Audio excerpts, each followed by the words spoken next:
اگلا جو حوالہ ہے، اگلی جو ورس ہے میرے دوستوں، وہ مکاشفہ 17واں باب اور اس کی 12 سے 14ویں آیت میں آپ کے سامنے میرے دوستوں میں رکھ رہا ہوں۔ اور وہ 10 سینگ جو تو نے دیکھے 10 بادشاہ ہیں، ابھی تک انہوں نے بادشاہی نہیں پائی، مگر اس حیوان کے ساتھ گھڑی بھر کے واسطے بادشاہوں کا سہ اختیار پائیں گے۔ میرے دوستو یہ جو 10 سینگ ہیں، یعنی یہ جو 10 بادشاہ ہیں جو کہ لڑائی کر رہے ہوں گے مخالف مسیح کے ساتھ مل کے، میرے دوستو یوحنا ہمیں یہاں پہ بتا رہا ہے کہ ابھی تک وہ بادشاہ نہیں بنے ہیں، لیکن جس وقت وہ حیوان یعنی اینٹی کرائسٹ آئے گا تو اس کے ساتھ گھڑی بھر کے لیے یعنی انسٹنٹ ہوگی، وہ شاید وہ پہلے بادشاہ نہ بھی ہوں، مخالف مسیح آ کے ان کو بادشاہ بنائے، یہ ہم نہیں جانتے، خدا بہتر جانتا ہے۔ میرے دوستو اگلا حوالہ جلدی سے ایک اور پڑھیں گے، مکاشفہ 19واں باب اور اس کی 19ویں آیت میں میرے دوستو لکھا ہے، پھر میں نے اس حیوان اور زمین کے بادشاہوں اور ان کی فوجوں کو اس گھوڑے کے سوار اور اس کی فوج سے جنگ کرنے کے لیے اکٹھے دیکھا۔ تو میرے دوستو مکاشفہ 19واں باب میں یوحنا عرف دیکھ رہا ہے حیوان اور زمین کے جو بادشاہ ہیں، جو گھوڑے کا سوار ہے، اس کے ساتھ اور اس کے فوجوں کے ساتھ میرے دوستو جنگ کرنے کے لیے جمع ہوئے ہیں، یعنی اکٹھا ہوئے ہیں۔ جلدی سے میرے دوستو آگے بڑھیں گے۔ جو دوسرا بڑا اور مین ایونٹ ہے میرے دوستو، مخالف مسیح اور جھوٹے نبی کا خاتمہ۔ میرے دوستو مخالف مسیح یعنی اینٹی کرائسٹ اور جھوٹے نبی یعنی فالس پروفٹ کا اینڈ کریں گے میرے خداوند یسوع مسیح آ کے۔ دوسرا واقعہ میرے دوستو، خداوند یسوع مسیح مخالف مسیح اور جھوٹے نبی کا خاتمہ کریں گے۔ خداوند یسوع مسیح ان دونوں کو آگ اور گندک کی جھیل میں زندہ ڈال دیں گے۔ میرے دوستو یہ واقعہ ہم مکاشفہ 19واں باب اور اس کی میرے دوستو 20ویں آیت میں پڑھتے ہیں، اور وہ حیوان اور اس کے ساتھ وہ جھوٹا نبی پکڑا گیا جس نے اس کے سامنے ایسے نشان دکھائے تھے جس سے اس نے حیوان کی چھاپ لینے والوں اور اس کے بت کی پرستش کرنے والوں کو گمراہ کیا۔ وہ دونوں آگ کی اس جھیل میں زندہ ڈالے گئے جو گندک سے جلتی ہے۔ تو میرے دوستو یہ جو آگ ہے، یہ جو آگ اور گندک کی جھیل ہے میرے دوستو، ابھی تک اس میں کوئی شخص نہیں ڈالا گیا، یہ دونوں پہلے ہوں گے، یعنی یہ دونوں کون؟ مخالف مسیح اور جھوٹا نبی، جو کہ اس میں ڈالے جائیں گے میرے دوستو۔ جو تیسرا بڑا اور مین ایونٹ ہے وہ ابلیس کا اتھا گڑھے میں بند کرنا ہے۔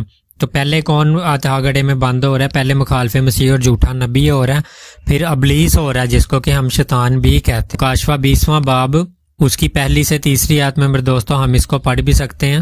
یہ جلدی سے میں آپ کے سامنے ورس کو پڑھتا ہوں۔ پھر میں نے ایک فرشتہ کو آسمان سے اترتے جس کے ہاتھ میں اتھا گڑھے کی کنجی اور ایک بڑی زنجیر تھی دیکھا۔ اس نے اس اژدہا یعنی پرانے سانپ کو جو ابلیس اور شیطان ہے پکڑ کر 1000 برس کے لیے باندھا اور اسے اتھا گڑھے میں ڈال کر بند کر دیا اور اس پر مہر کر دی کہ وہ 1000 برس کے پورے ہونے تک قوموں کو پھر گمراہ نہ کرے۔ اس کے بعد ضرور ہے کہ تھوڑے عرصے کے لیے کھولا جائے۔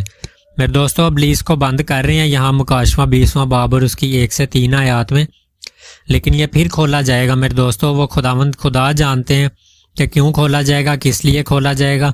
ہم سب کو اس کے بارے میں جاننے کی کوشش نہیں کرنی چاہیے، لیکن یہاں پہ جو بات قابل غور ہے جو کہ ہم سب کو میرے دوستو دیکھنی چاہیے، وہ یہ ہے کہ جو ابلیس ہے، جو شیطان ہے، بڑا طاقتور مانا جاتا ہے۔ لوگ سمجھتے ہیں یہ بہت زیادہ طاقتور ہے، لیکن اسے مسیح کا ایک عام سا فرشتہ میرے دوستو اس آیت میں پکڑ کے، عام سا تو نہیں میں کہوں گا تاکہ کوئی بھی چیز بنائی ہوئی عام نہیں ہے، لیکن میں خداوند یسوع مسیح کے مقابلے میں وہ فرشتہ کچھ بھی نہیں ہے، لیکن وہ پھر بھی اسے آسانی سے پکڑ کے، اسے کس کو؟ ابلیس کو جو کہ دنیا کا اس ٹائم خدا ہے، اس کو خداوند کا ایک عام سا فرشتہ پکڑ کے میرے دوستو باندھ لیتا ہے۔ دیکھیں اس کی طاقت ذرا کتنا کمزور ہے یہ۔ دوسرا ابلیس کو باندھنے کی زنجیر میرے دوستو، وہ زنجیر بھی میرے دوستو کیسی ہوگی کہ جس کے ساتھ کہ وہ اس کو باندھ رہے ہیں میرے دوستو۔ دنیاوی زنجیریں تو میرے دوستو فرشتوں کے سامنے کچھ بھی نہیں ہے کہ جو ہم اپنے گھر میں چینز وغیرہ زنجیروں کا استعمال کرتے ہیں۔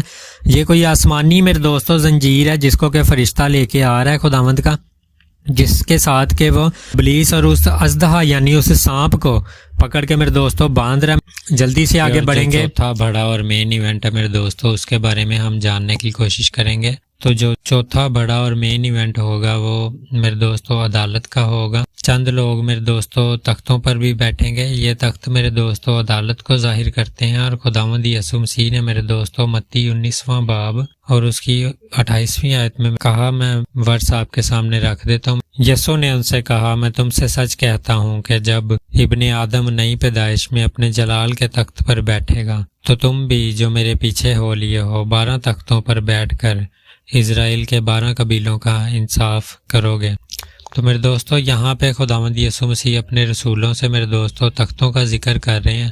اب میرے دوستو اس موقع کے اوپر یعنی اس ایونٹ کے اوپر انہیں تخت میرے دوستو دیے جائیں گے جن کے اوپر بیٹھ کے وہ اسرائیل کے 12 قبیلوں کا میرے دوستو انصاف کریں گے۔ اس آیت میں جو قابل غور بات ہے وہ یہ ہے کہ اس آیت میں تختوں کی تعداد نہیں بتائی گئی ہے، یعنی ٹوٹل نمبر نہیں بتایا گیا، اور ضروری نہیں ہے کہ صرف 12 ہی ہوں، 12 سے زیادہ بھی تختوں کا ہونا اور باقی مقدسوں کا تختوں پر بیٹھنا بھی میرے دوستوں ظاہر کرتا ہے، جس کے بارے میں میرے دوستوں ہم لوکا 22واں باب اور اس کی 29 سے لے کے 30ویں آیت میں میرے دوستوں دیکھتے ہیں۔ میں آپ کے سامنے آیت رکھتا ہوں۔ اور جیسے میرے باپ نے میرے لیے ایک بادشاہی مقرر کی، میں بھی تمہارے لیے مقرر کرتا ہوں، تاکہ میری بادشاہی میں میری میز پر کھاؤ پیو، بلکہ تم تختوں پر بیٹھ کر اسرائیل کے 12 قبیلوں کا انصاف کرو گے۔ تو میرے دوستوں رسولوں کے علاوہ بھی جو مقدس ہیں وہ بھی میرے دوستوں تختوں پر بیٹھ رہے ہیں، اور مقدس لوگ ہوں گے وہ فرشتوں اور دنیا کی عدالت کا انصاف کریں گے۔ دراصل جو مقدس ہیں وہ 3 قسم کے لوگوں کی عدالت کر رہے ہیں، ان کو اس چیز کا اختیار دیا جائے گا، یعنی بنی اسرائیل، فرشتے اور میرے دوستوں دنیا کی عدالت کر رہے ہیں مقدسین تختوں کے اوپر بیٹھ کر۔ 5واں بڑا اور مین ایونٹ مصیبت کا زمانہ ہے۔ اس ایونٹ میں جو مصیبت کے زمانہ کے شہید ہوں گے وہ زندہ کیے جائیں گے۔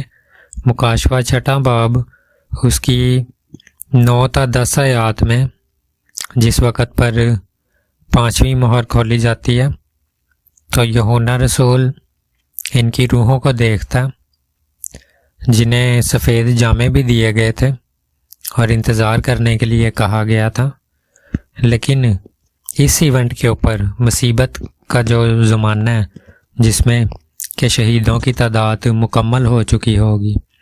آئیے ان شہیدوں پر غور کرتے ہیں کہ یہ شہید کون تھے۔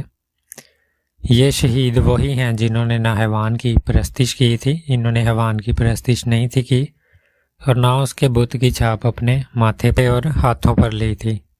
چھاپ نہ لینے کے علاوہ میرے دوستوں وہ مسیح کی گواہی بھی دیتے تھے اور کلام بھی سناتے تھے۔ وہ پکڑے گئے تھے اور قتل کیے گئے تھے۔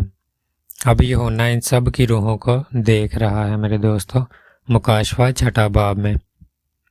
یہ سب زندہ کیے جائیں گے میرے دوستوں۔ تو یہ وہ لوگ ہوں گے جو کہ شہید ہوئے ہیں خداوند یسوع مسیح کی گواہی کو لے کے، اور یہ پاک کلام سناتے تھے اور خداوند کی گواہی کے اوپر چلتے تھے۔ اکارڈنگ ٹو بائبل میرے دوستو یہ جو شہید ہوں گے ان کو زندہ کیا جائے گا، کیونکہ اب انہوں نے خداوند یسوع مسیح کے ساتھ رہنا ہے۔ اب یہ جو مقدسین ہیں یہ جلالی جو ہے جسموں میں ہوں گے اور ہمیشہ کے لیے رہیں گے۔ یہ خداوند یسوع مسیح کے ساتھ 1000 برس تک بادشاہی بھی کریں گے، جس کے بارے میں بہت سے مسیح جانتے بھی ہوں گے۔ خداوند یسوع مسیح کے ساتھ میرے دوستو اس ایونٹ کے اوپر کلیسیا بھی آئی ہوگی، یعنی جو دلہن ہے وہ بھی جلالی بدنوں میں ہے میرے دوستو، وہ بھی مسیح کے ساتھ بادشاہی کرے گی، اور کچھ اور بھی چند لوگ ہوں گے، آئیے جلدی سے ان کو بھی دیکھ لیتے ہیں۔ پرانے عہد نامہ کے مقدسین اور انبیاء ہوں گے میرے دوستو جو کہ جلالی بدنوں میں مسیح یسوع کے ساتھ بادشاہی کریں گے۔ جلالی بدنوں والے سب لوگ جو میرے دوستو ہوں گے وہ نئے یروشلم میں رہیں گے۔ زمینی جو بدنوں والے ہوں گے وہ میرے دوستو زمین پر ہی لوگ رہ جائیں گے۔ تو میں امید کرتا ہوں کہ آج کی ویڈیو سے آپ کو بہت سی چیزیں سیکھنے کو ملی ہوں گی۔ آپ ضرور ان حوالہ جات کو، ان ورسز کو لکھ لیجئے گا تاکہ کہیں بھی ضرورت آنے پر آپ ان سے مدد حاصل کر سکیں۔ اگر آپ کو اس ویڈیو میں کچھ سیکھنے کو ملا تو آپ اس ویڈیو کو دوسرے مسیح بھائی بہنوں تک بھی شیئر کریں تاکہ خداوند کا پاک کلام ان لوگوں تک بھی پہنچ سکے جن تک نہیں پہنچ پاتا اور جو کہ ان باتوں کے بارے میں جاننا چاہتے ہیں۔ خداوند آپ سب کو اس ویڈیو کے وسیلہ سے بہت برکت دے۔ آپ سب اپنا بہت خیال رکھیے گا۔ پریز دا لارڈ، سب کو جے مسیح کی۔